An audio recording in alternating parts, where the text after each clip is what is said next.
भारत की एक अदालत ने कांग्रेस रहनुमा राहुल गांधी की हद तक इज्जत के मुकदमे में सजा के खिलाफ हुक्म इम्तना जारी करने की दरख्वास्त मुस्तरद कर दी है।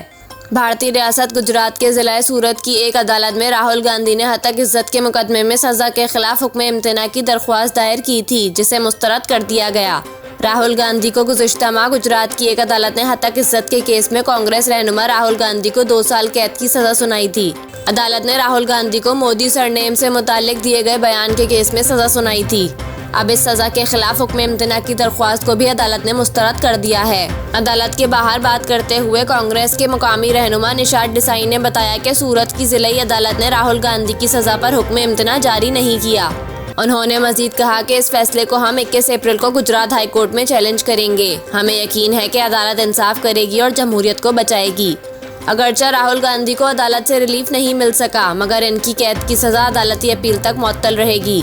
ख्याल रहे कि अदालत की जानिब से 2 साल कैद की सजा सुनाए जाने के बाद भारतीय पार्लियामान ने भी राहुल गांधी को नाअहल करार दे दिया था। राहुल गांधी के खिलाफ केस बीजेपी के साबिक वजीर परनेश मोदी ने दायर किया था, जिसमें राहुल गांधी पर इल्जाम आयद किया गया था कि राहुल गांधी ने मोदी सरनेम रखने वालों को चोर कहकर मुखातिब किया।